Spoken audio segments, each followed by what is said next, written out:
नमस्कार, स्वागत है आपका न्यूज इंडिया में। मैं हूं आपके साथ उमंग मथुर। अब आइए खबरों का रुख कर लेते हैं इस वक्त की कुछ प्रमुख खबरों के साथ। राजस्थान में बीजेपी में झगड़ा खत्म करने के लिए राष्ट्रीय अध्यक्ष जेपी नड्डा ने शुक्रवार को 16 सदस्यीय कोर कमेटी का गठन किया, जिसमें 12 स्थायी और 4 अस्थायी सदस्य रखे गए। कोर कमेटी में पूर्व मुख्यमंत्री वसुंधरा राजे और ओम माथुर को भी शामिल किया गया है। वसुंधरा राजे और ओम माथुर के अलावा कोर कमेटी में राजस्थान से आने वाले सभी केंद्रीय मंत्री, पार्टी के प्रदेश अध्यक्ष सतीश पूनिया, विधानसभा में नेता प्रतिपक्ष गुलाब चंद कटारिया और उप नेता प्रतिपक्ष राजेंद्र राठौर भी शामिल किए गए हैं।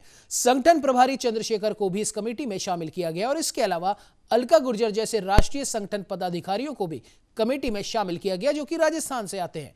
खास बात यह है कि राज्य के स्थानीय नेताओं के झगड़े को ध्यान में रखते हुए पार्टी प्रभारी महासचिव अरुण सिंह और संगठन महामंत्री भूपेंद्र यादव को भी कोर कमेटी में रखा गया है। 16 नेताओं की सूची जारी करते हुए इस पत्र में कहा गया कि महीने में एक बार कोर कमेटी की बैठक जरूर होनी चाहिए। आपको बता दें कि पार्टी चाह रही है कि गुटबाजी खत्म करके राजस्थान में बीजेपी के सभी नेता एक साथ महीने में एक बार जरूर साथ बैठे। इसीलिए भूपेंद्र यादव को भी कोर कमेटी में शामिल किया गया।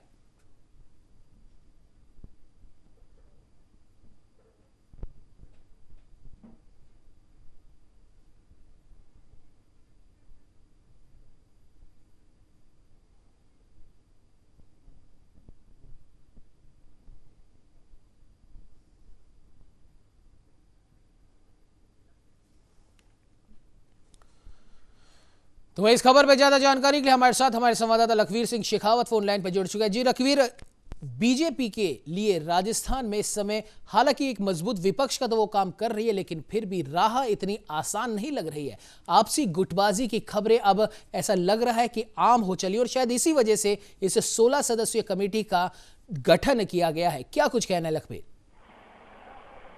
देखिए उमंग, ये आम संगठन की संरचना है और बीजेपी जो कोर ग्रुप है ये हम सभी प्रदेशों में काम करता है।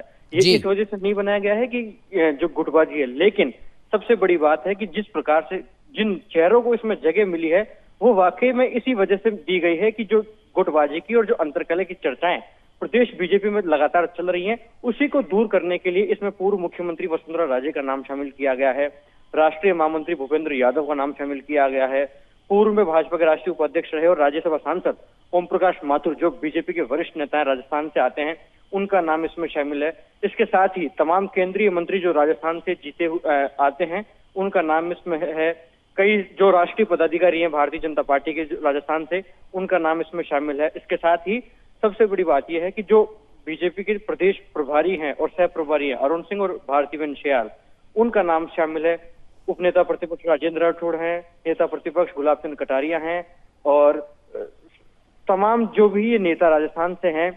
इसमें सबसे बड़ी बात नोटेबल ये है उमंग कि युवाओं के साथ साथ अनुभवी चेहरों को मौका दिया गया है। सबसे बड़ी बात है हर जाति हर वर्ग को साधने की कोशिश की गई है, किसी को भी छोड़ा नहीं गया। और सबसे बड़ी बात यह है कि जो चर्चाएं थी गुटबाजी की, जो चर्चाएं थी अंतरकलह की, जो चर्चाएं थी अंतर्द्वंद की, उसको दूर करने के लिए जिस प्रकार से पूर्व मुख्यमंत्री वसुंधरा राजे को भी इसमें रखा गया है और तमाम जो बड़े नेता राजस्थान से आते हैं उसको कोर ग्रुप में रखना, ये दर्शाता है कि आने वाले समय में भारतीय जनता पार्टी एकजुट होकर काम करेगी।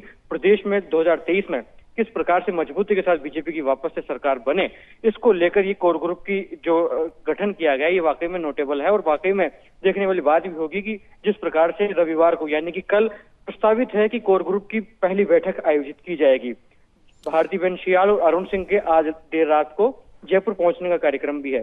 जी, सबसे बड़ी बात है शुक्रवार को इस कोर ग्रुप की गठन हुआ है, घोषणा हुई है और रविवार को ही बैठक बुलाई गई है। देखने वाली बात होगी उमंग कि कितनी मजबूती से ये बैठक रखी जाती है, किन किन संगठनात्मक विषयों पर चर्चा की जाती है, क्योंकि राजस्थान में 90 निकायों में चुनाव हो रहे हैं, 4 विधानसभा सीटों पर उपचुनाव होने वाले हैं। उपचुनाव में भारतीय जनता पार्टी को अपने आप को मजबूती से प्रस्तुत करना एक उनके लिए भी बड़ा टास्क है, क्योंकि लगातार 2 साल के शासन का विफलताओं का आरोप भारतीय जनता पार्टी लगाती आई है कि राजस्थान में जो 2 साल का शासन अशोक गहलोत सरकार का रहा है वो पूर्णतः विफल है। ऐसे में बीजेपी को जनता के बीच में ये मैसेज देना जरूरी होगा कि वाकई में जनता प्रदेश सरकार के जो शासन है उससे त्रस्त है, उससे परेशान है और वो बीजेपी में अपना फ्यूचर या भविष्य तलाश रही है। और 2023 का जो चुनाव होगा वो बीजेपी एकजुट तरीके से लड़ेगी और कमल खिलाएगी। देखने वाली बात होगी कि जो तमाम जो 16 सदस्य हैं ये कल कोर ग्रुप की बैठक में शामिल होते हैं या नहीं होते, इनका आचरण कैसा होता है, कोर ग्रुप की बैठक से क्या संदेश बाहर निकल कर आता है, क्या रणनीति तैयार की जाती है और कितनी मजबूत और प्रभावी कल की बैठक रहने वाली है अगर प्रस्तावित होती है तो। उमंग। जी बिल्कुल लखवीर, और साथ ही साथ ये भी कहा जा रहा है, बीजेपी के प्रदेश अध्यक्ष सतीश पूनिया से एक पत्रकार वार्ता में एक पत्रकार द्वारा सवाल के जवाब में उन्होंने कहा था वसुंधरा राजे जी के बारे में कि उन्हें आला कमान केंद्र की जिम्मेदारी सौंपना चाहता है क्योंकि उनका जो कद है वो केंद्र के लायक है और राजस्थान में भी मुख्यमंत्री पद के दावेदारों की कमी नहीं है। कई ऐसे निष्ठावान कार्यकर्ता हैं जो ये भूमिका संभाल सकते हैं। इस बारे में क्या कुछ कहेंगे लखवीर? देखिए उमंग, राजस्थान में अभी चुनाव होने में लगभग 34 महीने का समय बाकी है जी। ऐसे में अभी से मुख्यमंत्री पद की चाह रखने वाले लोग या फिर मुख्यमंत्री की चर्चा करना फिजूल होगा, क्योंकि भारतीय जनता पार्टी अभी सरकार बनाने की बंदोबस्त में नहीं है, सरकार बनाने की योग्य भी नहीं है। ऐसे में सबसे बड़ी बात यह है कि 2023 में क्या होगा, क्या जनता होगी, क्या लहर होगी, क्या मांग होगी, ये सब 2023 में तय होगा। और सबसे बड़ी बात यह कि अगर बीजेपी सत्ता में आती है तो ये बीजेपी का राष्ट्रीय आलाकमान तय करेगा और प्रदेश की जनता जो चाहेगी वो होगा। लेकिन सतीश पूनिया का ये बयान इस तौर पर भी देखा जा सकता है क्योंकि पूर्व मुख्यमंत्री वसुंधरा राजे वर्तमान में भारतीय जनता पार्टी की राष्ट्रीय उपाध्यक्ष हैं। ऐसे में राष्ट्रीय उपाध्यक्ष होने के नाते उनकी जो कार्य क्षेत्र है वो राजस्थान तक ही सीमित नहीं है, उनके ऊपर पूरे देश का दारोमदार है। सबसे बड़ी बात है कि वसुंधरा राजे भाजपा की वरिष्ठ नेता होने के साथ ही विजय राजे सिंधिया की पुत्री हैं, जो कि बीजेपी की संस्थापक सदस्यों में से एक है। तो वसुंधरा राजे का वैसे में भी एक बहुत बड़ा कद है, महिला चेहरे के रूप में वो जानी जाती हैं और सबसे बड़ी बात है महिला सशक्तिकरण का जीता जागता उदाहरण है। और भारतीय जनता पार्टी में उनका जो कद है, उनकी जो प्रतिष्ठा है वो वाकई में एक ऊंचे ओहदे की है। तो ऐसे में सतीश पूनिया का यह बयान इस ओर था कि केंद्र में भी उनका एक बड़ा विशेष महत्व है। और सबसे बड़ी बात है कि अभी 2023 से पहले बीजेपी सरकार बनाने की स्थिति में नहीं है। 2023 में तय होगा कि बीजेपी की तरफ से मुख्यमंत्री का चेहरा कौन होगा। लेकिन जिस प्रकार से वसुंधरा राजे राष्ट्रीय उपाध्यक्ष हैं वो केवल राजस्थान तक सीमित नहीं है, केंद्र में भी उनके पास विशेष दर्जा है और पूरे देश भर में उनकी विशेष पैठ है। जी बिल्कुल लखवीर, लेकिन साथ ही साथ एक और सवाल पूनिया साहब से पूछा गया था जब गुलाब चंद कटारिया जी के उस बयान को लेकर कि राजस्थान में जब भी चुनाव होंगे तो पूनिया की या फिर कटारिया की या फिर वसुंधरा राजे की सरकार नहीं बनेगी, वो बीजेपी की सरकार बनेगी। हालांकि जैसा कि आपने भी कहा अभी इतनी जल्दी इस पर आना सही नहीं भी होगा, लेकिन फिर भी चर्चाओं का बाजार तो गर्म है लखवीर। देखिए उमंग, Bharatiya Janata party cadre based party मानी जाती है और भारतीय जनता पार्टी का जो जनाधार है वो लगातार बढ़ता जा रहा है। राजस्थान की अगर बात की जाए तो राजस्थान में बीजेपी के चाहने वाले काफी ज्यादा हैं। सबसे बड़ी बात है ग्रामीण जनता में भी अब बीजेपी अपनी पैठ बनाने लगी है।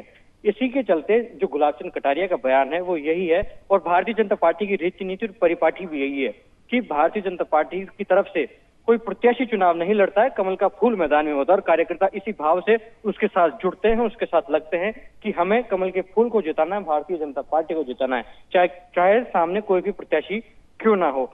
इसी संदर्भ में गुलाबचंद कटारिया ने कहा कि 2023 का विधानसभा चुनाव अभी दूर जरूर है, लेकिन उस चुनाव में पूनिया, कटारिया या वसुंधरा राजे मुख्यमंत्री पद का चेहरा नहीं होगी, बीजेपी का कमल का फूल जो है वो चेहरा होगा और बीजेपी का कमल का फूल विधानसभा चुनाव लड़ेगा। अभी ये कहना बिल्कुल गलत होगा या फिर यूं कहें अभी ये कहना जल्दबाजी भी होगी कि कौन मुख्यमंत्री होगा, कौन सत्ता होगी, कौन प्रजा होगी, किसकी जीत होगी, किसकी हार होगी।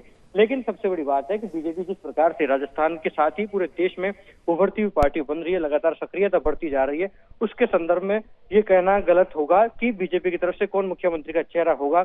अभी स्थितियां देखने वाली बात होगी, तराशने वाली बात होगी। लेकिन गुलाबचंद कटारिया ने साफ कर दिया है, क्योंकि वो नेता प्रतिपक्ष हैं, बीजेपी के वरिष्ठ राजनेता हैं, राजस्थान की सियासत को नस नस से वो वाकिफ हैं।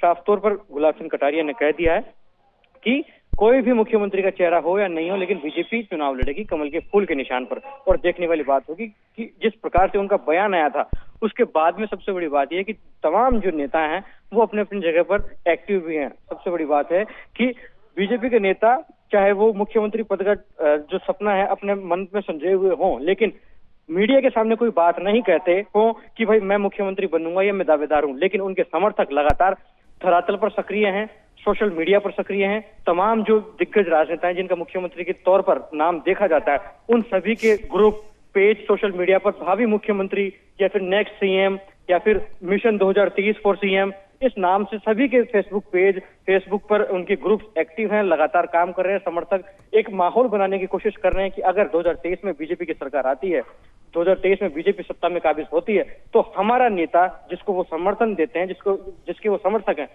वही मुख्यमंत्री का दावेदार होगा, वही मुख्यमंत्री बनेगा। और इसी दिशा में तमाम नेताओं के समर्थक फील्ड में काम भी कर रहे हैं और सोशल मीडिया पर भी एक्टिव हैं।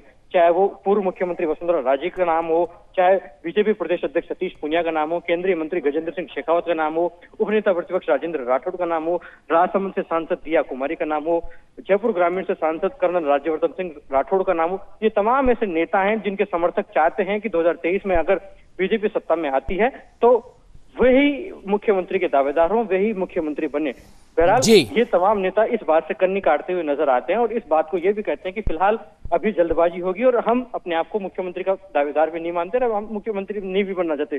संगठन जो जिम्मेदारी देगा उस पर बखूबी उतरेंगे और संगठन जो भी काम देगा उसको बखूबी निभाएंगे। जी बिल्कुल लखवीर, आपने सही कहा। खैर अब ये देखने वाली बात होगी कि 16 सदस्यीय कमेटी के बाद में क्या कथित तौर पर बीजेपी की गुटबाजी खत्म हो पाएगी और बीजेपी के तमाम बड़े नेता और तमाम कार्यकर्ता एक ही मंच पर आ पाएंगे या नहीं, ये तो खैर आने वाला वक्त बताएगा। फिलहाल इस खबर पे तमाम जानकारी के लिए लखवीर आपका बहुत बहुत धन्यवाद।